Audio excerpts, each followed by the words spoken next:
मेहरबान है सतगुरु मेरा, दिल भर पाऊं दर्शन तेरा। तुम दाता मैं सदा भिखारी, देव दीदार जाऊं बलिहारी। करूं बंदगी खिदमत दीजे, बख्शो चूक दिया बहु कीजे। सेवक ते बिगड़े 112, सतगुरु साहिब लियो उबारा। गुरु रूप प्यारी साध संगत जी, आप सभी पवित्र आत्माओं के श्री चरणों में दासी का कोटि कोटि प्रणाम है। परम पूज्य परम संत कृपाल सिंह जी महाराज जिज्ञासु जीवों के प्रश्नों के उत्तर दे रहे हैं और उनकी उलझनों को दूर कर रहे हैं। प्रवचनों को शुरू करने से पहले गुरु प्यार का एक भजन आपके समक्ष रखा जा रहा है। कृपया ध्यान पूर्वक सुने। कृपया हमारे चैनल को सब्सक्राइब करें, लाइक करें तथा शेयर करें। धन सतगुरु धन गुरु रूप प्यारी साध संगत जी। गुरुदेव मेरी नैया उस पार लगा देना, अब तक तो निभाया है, आगे भी निभा देना। गुरुदेव मेरी नैया उस पार लगा देना, अब तक तो निभाया है, आगे भी निभा देना। मुमकिन है झंझटों में मैं तुमको भूल जाऊं, मैं तुमको भूल जाऊं, पर नाथ कहीं तुम भी मुझको न बुला देना, मुझको न बुला देना। गुरुदेव मेरी नैया उस पार लगा देना, अब तक तो निभाया है, आगे भी निभा देना। तुम इष्ट में हूँ सेवक, तुम देव में पुजारी, तुम इष्ट में हूँ सेवक, तुम देव में पुजारी। यही बात अगर सच है, सच कर के दिखा देना, सच कर के दिखा देना। गुरुदेव मेरी नैया उस पार लगा देना, अब तक तो निभाया है, आगे भी निभा देना। दल बल के साथ माया घेरे जो मुझको आकर, घेरे जो मुझको आकर, तुम देखते न रहना, झट आके बचा लेना, झट आके बचा देना। गुरुदेव मेरी नैया उस पार लगा देना। अब तक तो निभाया है, आगे भी निभा देना।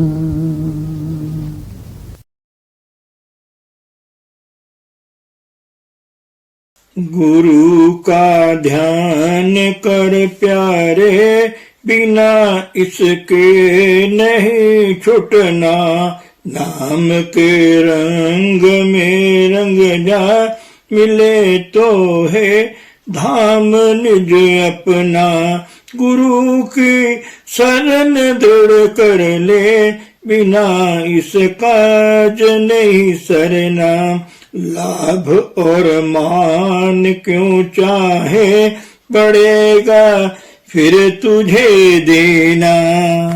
गुरु रूप प्यारी साध संगत जी, आप सभी पवित्र आत्माओं के श्री चरणों में दास का कोटि कोटि प्रणाम है। परम पूज्य परम संत कृपाल सिंह जी महाराज जी दिल से दिल की बात में जिज्ञासु जनों के प्रश्न उत्तर कर रहे हैं।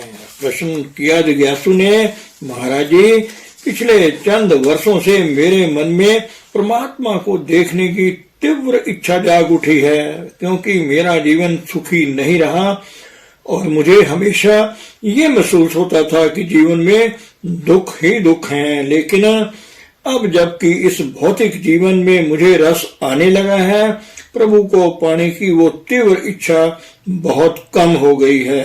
महाराज जी ने फरमाया, इसका कारण ये है कि आपकी तवज्जो बाहर की चीजों में लग गई है।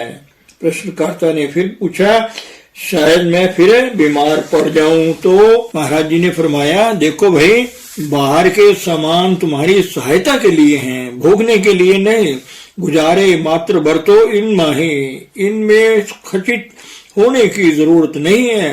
बरतने की बजाय आप इन्हें भोगने लग जाते हो तो आपकी तवज्जो का रुख बदल जाता है। आपका ध्यान उधर से प्रभु से हटकर दुनिया और दुनिया के पदार्थों में लग जाता है। ये स्वाभाविक है। जब दुनिया के पदार्थों की इच्छा बढ़ती हो जाएगी तो परमार्थ के लिए आपकी इच्छा कमजोर पड़ जाएगी। इसलिए यही आदर्श सामने रखो, परमात्मा पहले, दुनिया बाद में। प्रश्नकर्ता ने कहा, मुझे बाहर कोई चीज दरकार नहीं, मैं दुनिया की कोई चीज नहीं चाहता। महाराज जी ने फरमाया, आपकी अपनी बात में विरोधाभास है। आप कहते हैं कि पहले परमात्मा के दर्शनों के लिए आपके अंतर में बड़ी तीव्र इच्छा थी, अब वो इच्छा कम हो गई। क्यों साहब, यही बात है ना, या मेरे समझने में कुछ फर्क रह गया है? पहले वो इच्छा बड़ी तीव्र थी, अब उतनी तीव्र नहीं रही।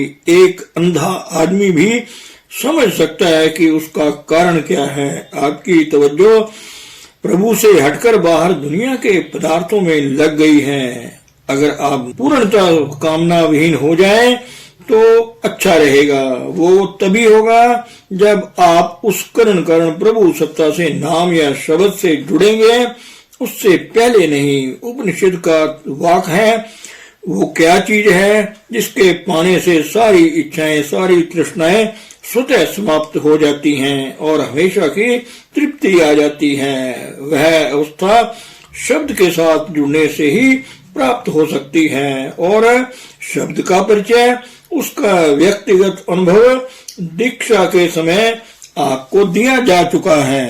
पूर्णता की अवस्था धीरे धीरे बनती है, उसमें वक्त लगता है, लेकिन इस रास्ते में बाकायदगी की भजन सुमरण में नियमित रूप से समय देने की बड़ी भारी जरूरत है। यदि आप नियमित रूप से अभ्यास करें, बीच में कोई भी नागा ना करें, अंतर में रास्ता खुलता चला जाएगा। कभी आप बढ़ते हैं फिर पिछड़ जाते हैं, उसके बाद फिर आप आगे बढ़ना शुरू कर देते हैं। इस स्थिति को रोकने का उपाय यही है कि नियमित रूप से डायरी भरें। डायरी में अपनी त्रुटियों और विकारों को बड़ी सख्ती और कड़ाई से दर्ज करें, जरा भी अपना लिहाज ना करें। जिस तरह दूसरों की आलोचना आप करते हैं उसी तरह अपनी आलोचना करें। 2-3 महीनों के अंदर आपका जीवन पलटा खा जाएगा। यह बात 100% सही है। हम डायरी भरते भी हैं तो अपना लिहाज कर जाते हैं, जानते हुए भी कि हमने गलती की है। हम कहते हैं गलती को मानने का क्या लाभ, कौन देखता है। अरे भाई, यह परमात्मा वह हमारे अंतर में बैठा है, हमारे हरेक कृत्य को देख रहा है, उसको आप धोखा नहीं दे सकते। इसलिए मैं हमेशा कहता हूं कि दुनिया के सामने सच्चा बनने की जरूरत नहीं, अपने सामने सच्चे बनो। परमात्मा आपके अंतर में है, गुरु सत्ता भी आपके अंतर में है, आप उन्हें धोखा नहीं दे सकते। मैं यह नहीं कहता कि आप मेरे सामने सच्चे बनो, अपने सामने सच्चे बनो, अपने आप को धोखा ना दो।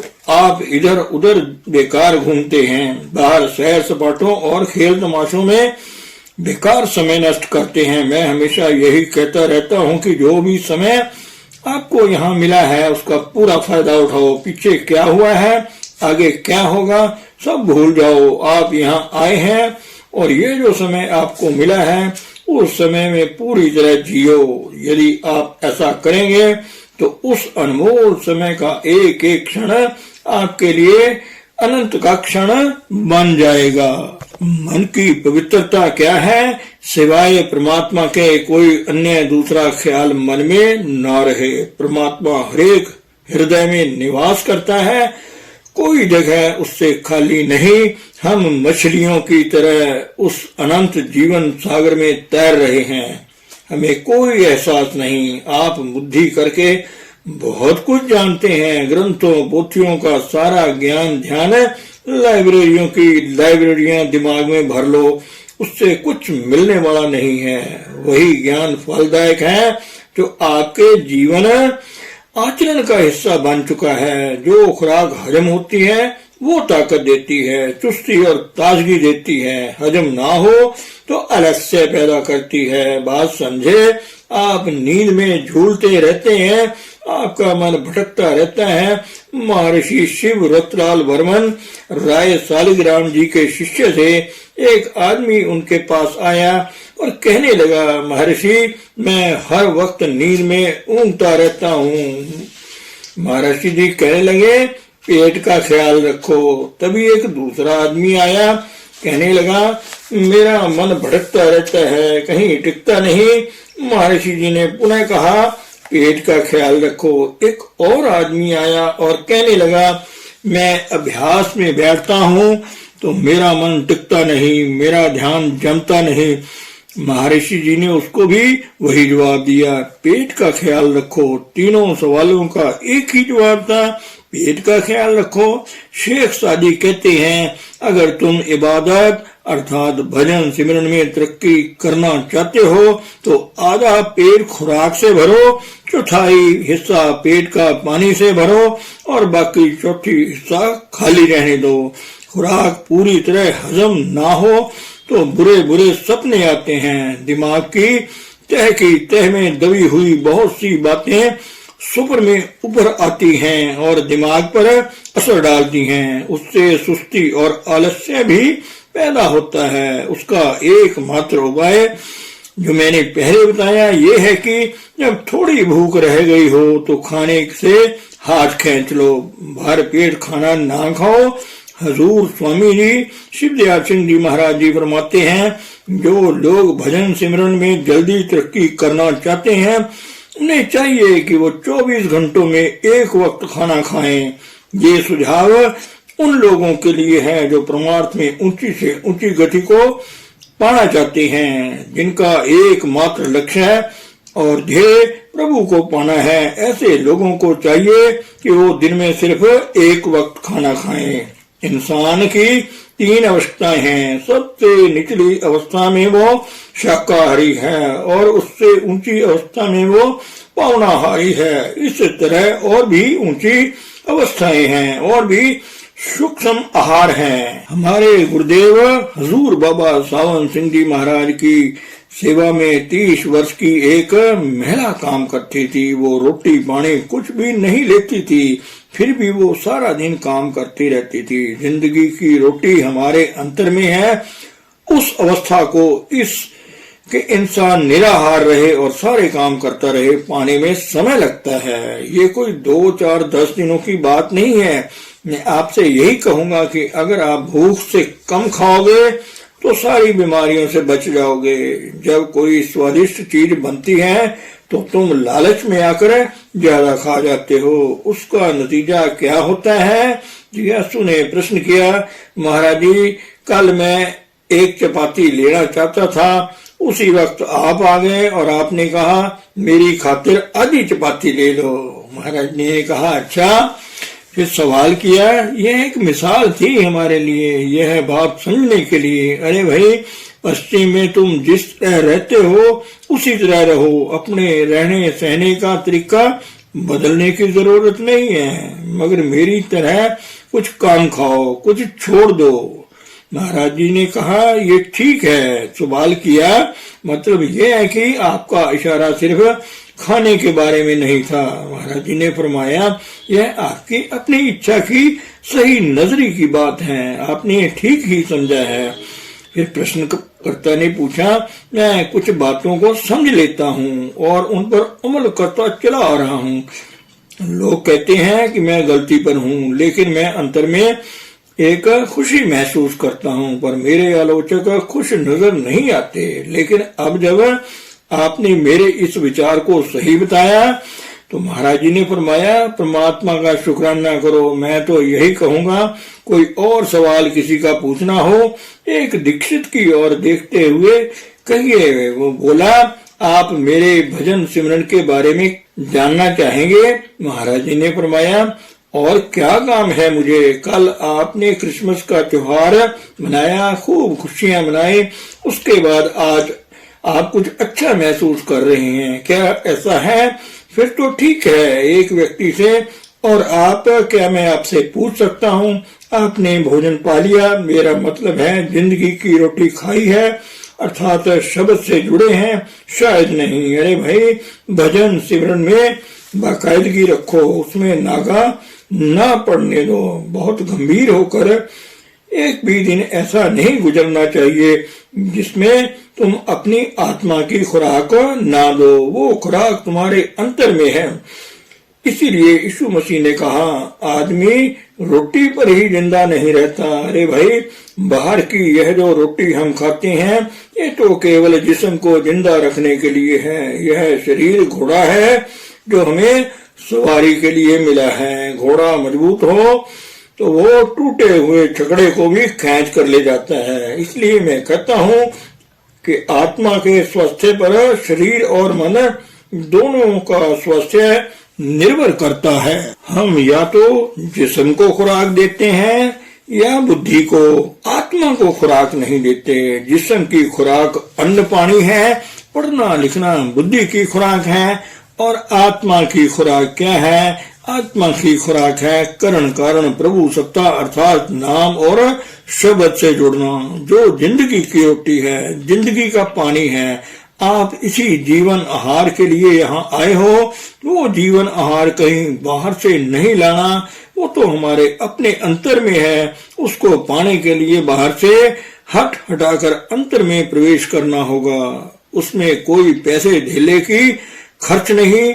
दूसरी सब नेमतों की तरह जो कुदरत की तरफ से तुम्हें मुफ्त मिलती हैं, ये वो भी कुदरत की एक देन है और मुफ्त मिलती है। प्रश्नकर्ता ने पूछा, जो लोग उस परम सत्य को पा चुके हैं उनके अंतर में बड़ी प्रबल इच्छा होती है कि जो अनमोल देन उन्हें मिली है वो दूसरों को भी बांटे। महाराज जी ने फरमाया, परमात्मा ने इसी काम के लिए उन्हें दुनिया में भेजा है कि वो प्रभु की उस देन को उसके बच्चों को मुफ्त बांटे। कुरान शरीफ में आता है, परमात्मा उस आदमी की हालत नहीं बदलता जो खुद अपने आप को बदलना नहीं चाहता।